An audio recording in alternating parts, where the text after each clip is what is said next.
Hey guys! So today you and I are going to talk about career prospects, I suppose. So let's get into it. So the question in question was, Hi Frederick, I am a computer science student and I just got my internship as a software engineer. I've always enjoyed coding and building systems, but after this internship I realized I hate the corporate world and all the politics. It drains my energy and kills my creativity.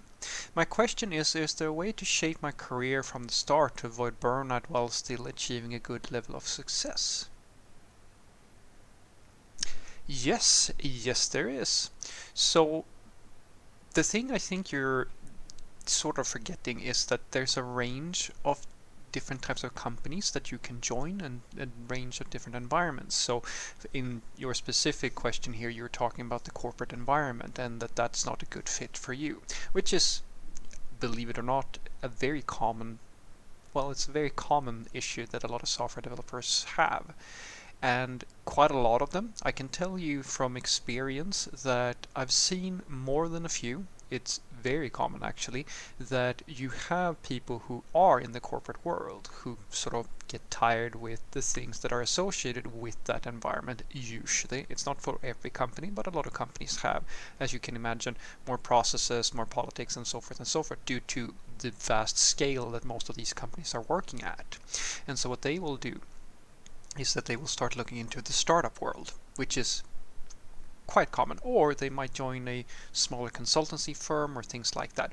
And so what happens basically is that they make a conscious choice to go to a smaller company because they find it more interesting or more fulfilling to be in that sort of environment. And you can do exactly the same thing.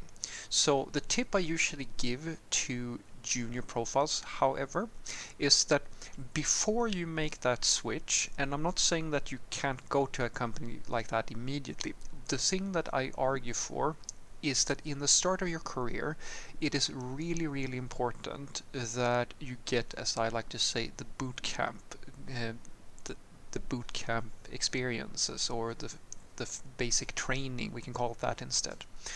And what I refer to when I refer to basic training, it is very similar to how you, for example, would go through the military, or if you wanted to become a police officer or a fireman or something like that, where you have a range of basic skills that you need to acquire in order to have your foundation, or a doctor, for example, before like they go through like in some basic training so that they can do the normal stuff or like the most basic of things within the environment they find themselves in.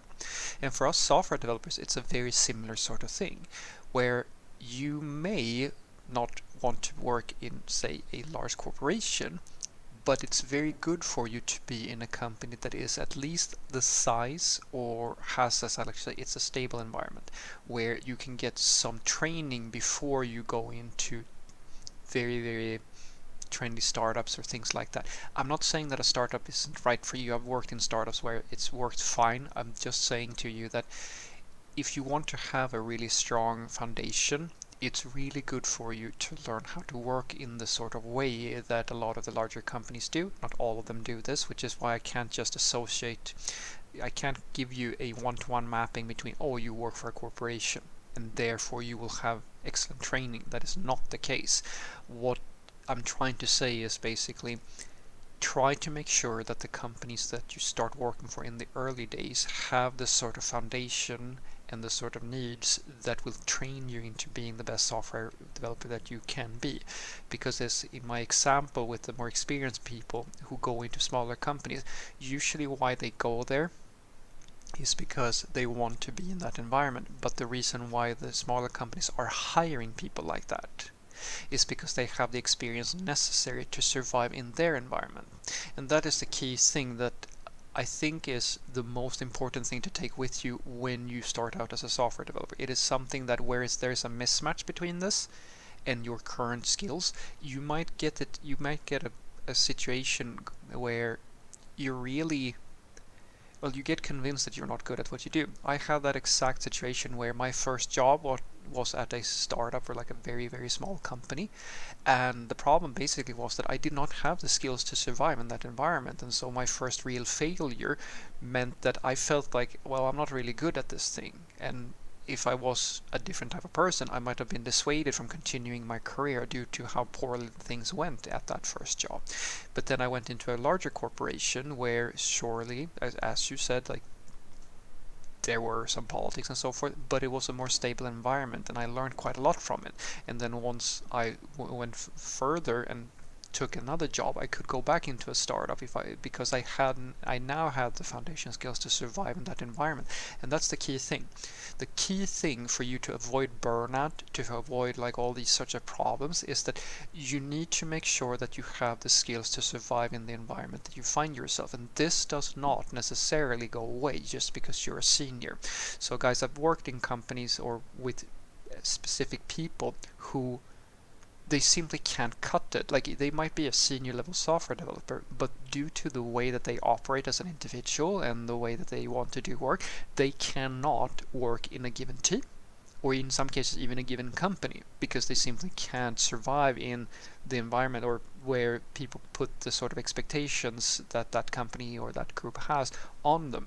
So a good example, or if we're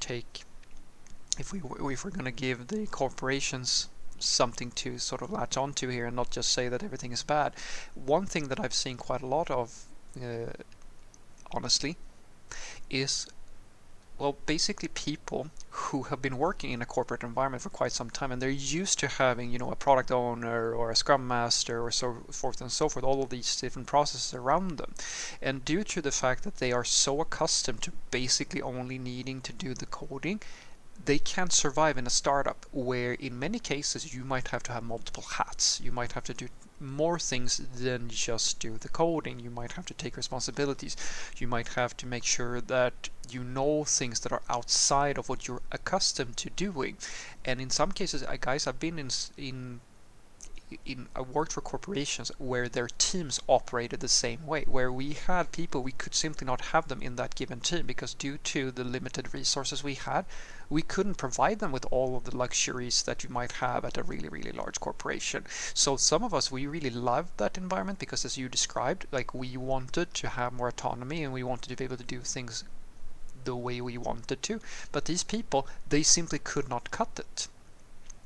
So what I want you to take away from this is that you can absolutely set up a career that avoids burnout if your definition of burnout in this situation is that you don't want to work at a big corporation, because guys, there's a range of different companies and sizes and different people, different cultures in different corporations and smaller companies as well.